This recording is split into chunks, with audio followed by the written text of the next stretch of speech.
Okay, so this week I'm doing a Q&A. So you guys asked me some questions in the comments section of the last video, and I'm going to try and answer a good amount of them. Some of the questions actually were for DABCHICK, so he'll come on at the end and answer those. Do you have a job besides YouTube? I was a freelance stop motion animator, and I'd worked on various commercial projects.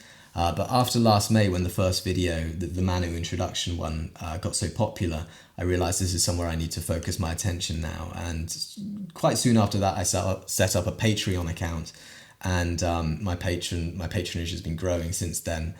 So a huge thanks to everyone supporting me on there, because they really make what I'm doing possible. How long have I been making puppets for? Did I make puppets as a kid? I kind of made little kind of toys, I suppose, as a kid. I mean, just for myself, not any kind of mass production. But I made these little, I remember I made these little button knights. They were made out of buttons. So they looked kind of like the Michelin Man, and they had little swords and shields. They were really I thought they're quite good. I saw my aunt has a few of them. So maybe when I'm next around there, I'll take some photos and incorporate them into a DABCHICK episode or something. What camera do you use? I actually use my phone. I'll show you. I have an LG G5. I think this one's like a year old. And I think it's pretty ideal for what I do actually, because it has can you see there's two lenses on the front there? So one of them is actually wide angle and one of them is standard, which is, the wide angle is particularly useful for me because I'm never too far away from, well, of course, I'm never too far away from DABCHICK, so I can't get those shots of him looking like he's far away, just to give that diversity of cinematography, I guess. So to be able to switch to the wide angle and suddenly kind of open up the space is really, really useful. This phone is also good because it has it's really modular, so you can even I won't do it now, but you can take the battery out. So I've got a whole load of replacement batteries. So because obviously the camera uses up the battery power quite significantly. So for me, I mean, obviously this isn't a paid endorsement, but if you're doing anything like I'm doing, this is a really good phone. It's the LG G5. How did you fix DABCHICK's head after the dreaded frisbee decapitation incident? Just with super glue, actually. It was a fairly simple operation, only lasted maybe 10 minutes. In terms of what breaks on DABCHICK, the neck is the thing that breaks the most often. Having said that, it's still very durable.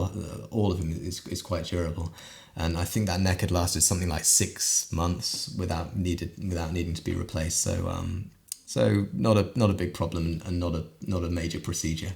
Is DABCHICK a chicken or a rooster? DABCHICK is actually there's a species of bird called a DABCHICK, and I didn't know this actually. It was my granddad used to call us all kind of DABCHICKs, me and my brother and sister, and maybe my cousins as well. So we were DABCHICKs growing up, and that's where I got the name from. How durable is DABCHICK that you can fully submerge it and toss it around and not break a beak every other video? He's durable, you know. When I make my puppets super durable because they're so small, they have to be made out of materials that are very strong. That's just necessary. And the amount of stuff I put them through makes it even more necessary.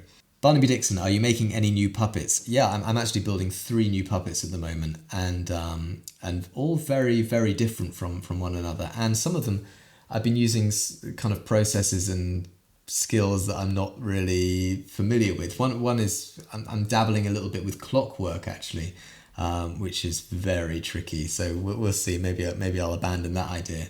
Another one that looks a bit more viable is using some electronic components alongside my puppet, and that is looking really, really cool, and I can't wait to show you guys that one. Isn't it bad to put DABCHICK in water, or does he have a special protection spell on him? He's actually made out of water-resistant, rust-resistant materials, so he's fine in water, really. Salt water can be kind of a problem for metals because it's because it's salty and it gets a bit abrasive. But if you wash them afterwards, you're absolutely fine with that as well. Will there be puppets like DABCHICK for sale in the future? I was really pushing for kind of a mass production of the Manu puppet last year, towards the end of it, and I kind of got into a bit of a dead end with it, sadly. A lot of companies I was chatting with eventually sort of said no. I think, well, for various reasons. One of them was that they feel that a toy shouldn't be facing away from the person playing with it as you're playing with it, which I wasn't too convinced by as a reason. But I do understand that it's quite a complicated. It would be quite a complicated toy and quite an investment in terms of development for them. So I get what their side of it as well. But I think, and I've been told this also by people that have more idea than me, that the best way to approach this is to build a character's profile. So that's kind of the reason why I focus on DABCHICK so much on my channel. I think he has the strongest personality, and if any one of them is going to become popular and maybe merchandisable and mass producible, it's going to be DABCHICK, and maybe the others will be brought up to that level through proxy.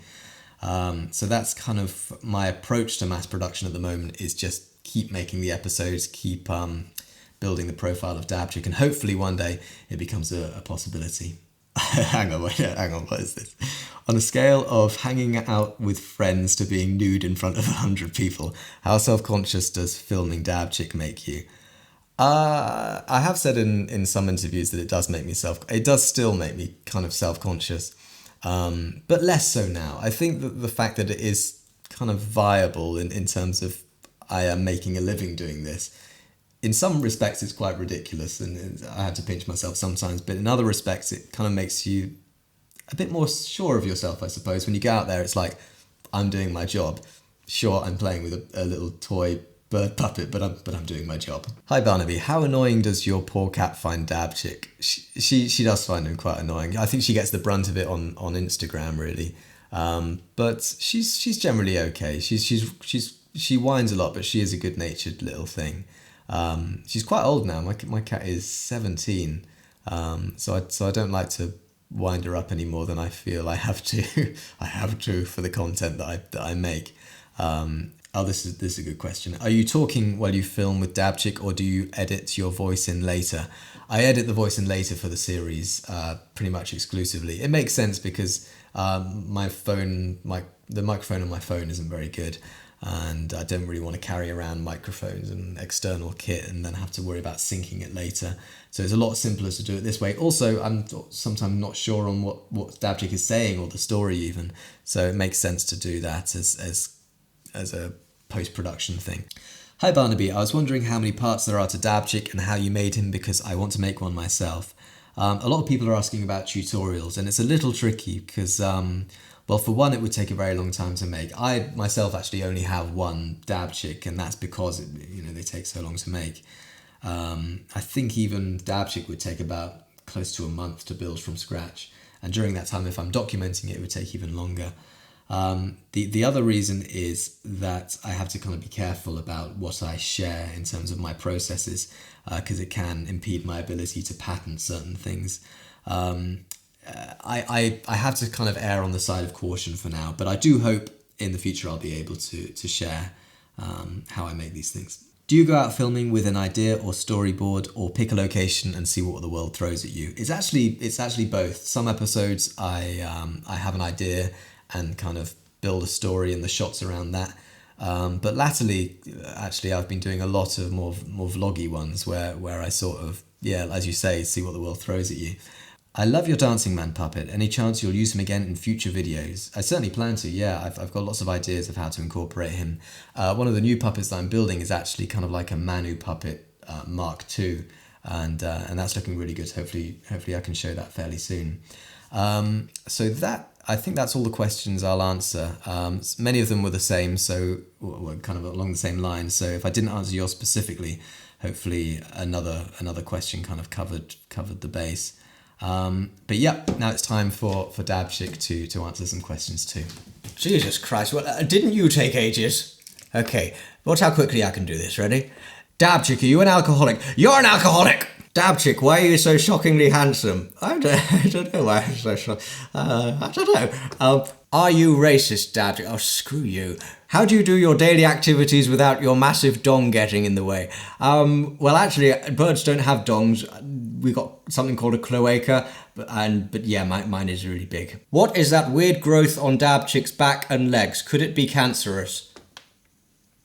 I don't know what he's talking about. DABCHICK, is it scone or scone? It's flipping scone, okay? All right, that's what everyone says. No, actually, I don't know. Dabchick, what is your favourite song for karaoke night, and would you sing us a few verses? I've actually never done karaoke night. I nearly did one in Poland, but these idiots kept hogging the mic. It was just like a movie. It was just like a song. Yep, so anyway, I'm going to do Thunderball by Tom Jones. No, hang on. His days of asking are all gone. His fight goes on and on and on. But he knows that the fight is worth it all. So he strikes like Thunderball. Hang on, no, I'll do that again.